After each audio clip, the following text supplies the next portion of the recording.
Hi. I don't think Christians think about one thing that we who disbelieve the book they adore think about. I never hear them talk about it anyway, at least not with regard to how weird it is. I'm talking about magic and magical beings. If we ask most Christians today, they'd say there are no witches or wizards. They would laugh if someone said she was a witch. Sure, we like watching TV shows about witches and wizards. Samantha and Sabrina and Harry Potter might be our heroes. I myself watched all 15 seasons of Supernatural and all of The Walking Dead.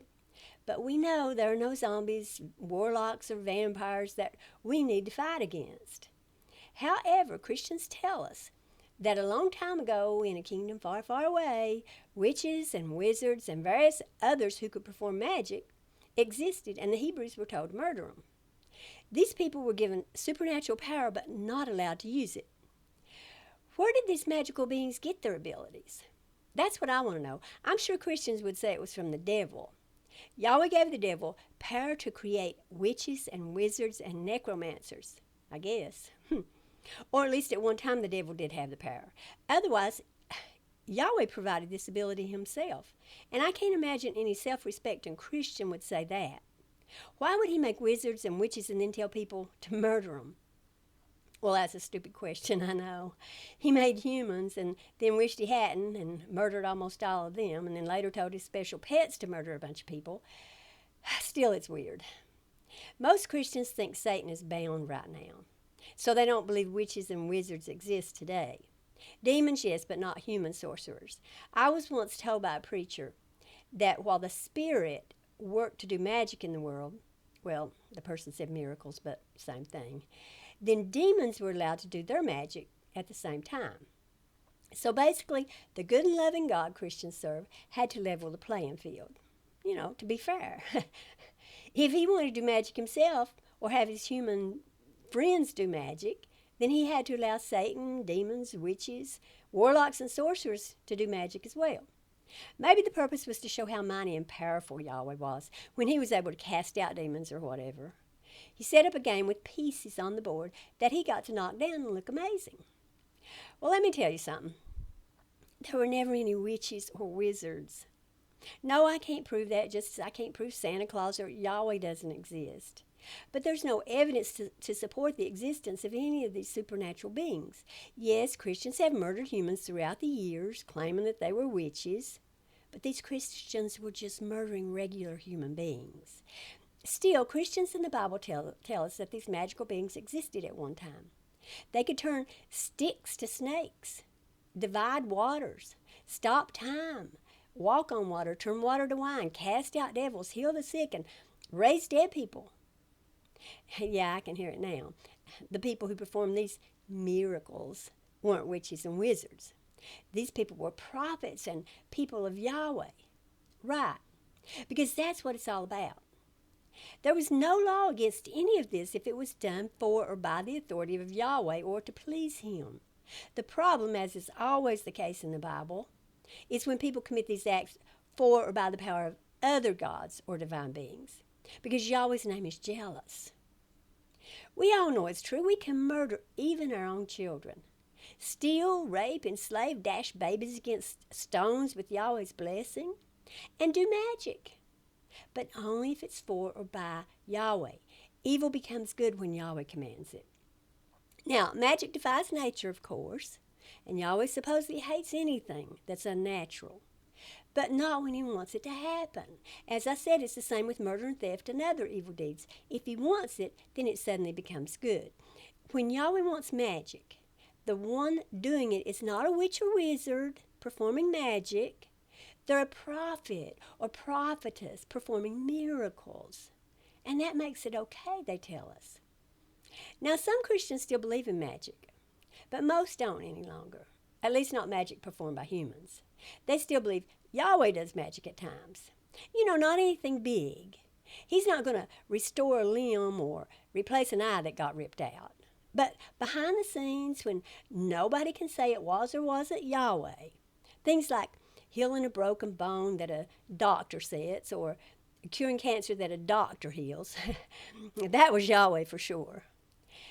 Witches, wizards, sorcerers, demons, do people really deep down, when they think seriously about it, believe that these beings exist or used to exist? Well, yes, they do. They have to. In order to believe in their God, they have to believe in witches and wizards and things that go up in the night, because he said they exist. And it's weird. Don't you think that's weird? I mean, they might as well believe in magic beans and giant ogres in the sky with a golden egg or a golden harp. They might as well believe in leprechauns and a pot of gold at the end of the rainbow. They might as well believe in Santa Claus. I recently saw a meme about a young mosquito who went out flying for the first time. His dad asked him how it was, and he was like, "It was great. Everybody was clapping for me." And the dad told him they were actually trying to kill him. And the more clapping he heard, the more chances he had of dying. The moral, of course, is easy to figure out. Not everybody who claps for us is actually for us. As the meme said, someone wanting to destroy us won't come with a sword but with a smile. We might as well believe this story about a mosquito as to believe a story about a talking snake or a talking donkey. If we know something can't happen, we know it can't happen. Just because it was told or written about thousands of years ago, and yes, in a kingdom far, far away, that doesn't give it any more chance of being real. It doesn't give it any more credibility than a story today about a mosquito. And even if we threw a god or a demon in there who made the mosquito talk, that still wouldn't give the story credence. You see, it's not just the God of the Bible that Christians want us to accept. We have to accept that witches and wizards are real and can do magic spells. We have to believe that looking on a brass serpent can heal, or blood painted on our door can help a magic fairy know not to kill our children. We have to believe in the unbelievable. Granted, I've heard some Christians deny that witches ever existed. For instance, they claim that the witch of Endor really didn't have the power to bring up Samuel from the grave. They say that because she seemed shocked that it happened. But the witch realized that Saul was Saul, and Saul had been killing witches and wizards and necromancers. That's why she was upset. Samuel, of course, accused Saul of bringing him forth. It really doesn't matter who did it. Whether it was a witch or a king, it was magic. By the way, the witch said she also saw gods coming up. So you can take that to mean whatever you like. If the witch or Saul didn't bring up Samuel, who did? Did Yahweh disturb him for Saul or the witch? Can Satan bring people up? What's the answer here? Whatever it is, it's magic. Even if Samuel was just a hologram, this was accomplished by magic. If Christians want to claim that witches never really existed, then what is the reasoning for why Yahweh said to murder witches? Did Yahweh not know witches existed? Didn't know witches didn't exist? Perhaps some might say that witches were simply medicine women who healed with herbs and such. Christians like to say slavery wasn't slavery, so maybe witches weren't witches. But would Yahweh really want people who could heal diseases to be murdered? Well, maybe. Maybe he wanted the Hebrews to trust in him to cure them. That actually sounds like him. And he did say that if the Hebrews obeyed him, he wouldn't bring diseases on them. Nobody would be barren, crops would grow, and the Hebrews would consume everybody around them. Shoot, even bullets can't kill followers of Yahweh. No weapon formed can harm them. That's the heritage of the servants of the Lord. The New Testament reiterates this. It says that people who believe in Jesus and are baptized can drink deadly poison or be bitten by venomous snakes and they won't die. These are the promises Yahweh and his Son made to people. I don't know why Christians run around carrying guns. Why would they need them? If they're obedient, they can't be harmed. Yes, we all know it's all lies, but that's what the book says. So, yeah, Yahweh might tell his people to murder women who tried to heal those who got sick because they weren't behaving themselves. It would be like murdering medical doctors today, which some Christians do, of course, particularly if a doctor performs abortions. Yahweh's the healer. If you're sick, you just need to straighten up your life. That's what I was told anyway.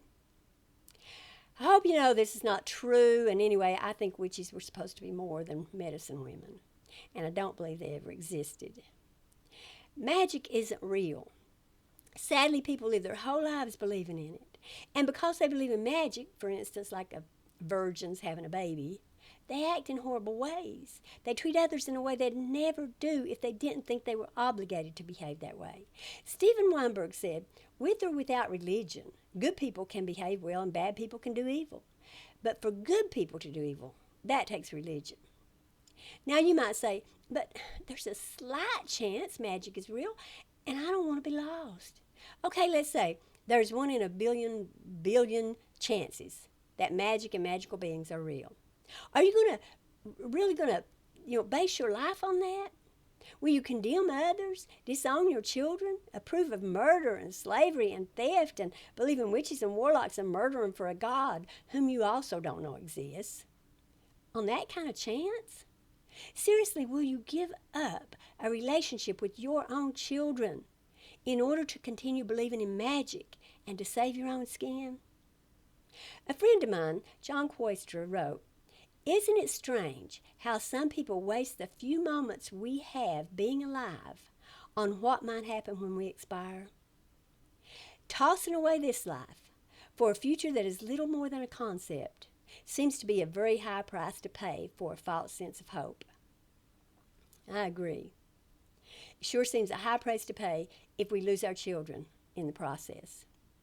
Listen, this is all supernatural, superstitious stuff. It's like wishing on a star or candles. It's like carrying around a lucky rabbit's foot or wearing some sort of amulet to ward off evil. It might be fun sometimes, but that's not how the world works. It's just not. And we all know that. Thank you all. Bye.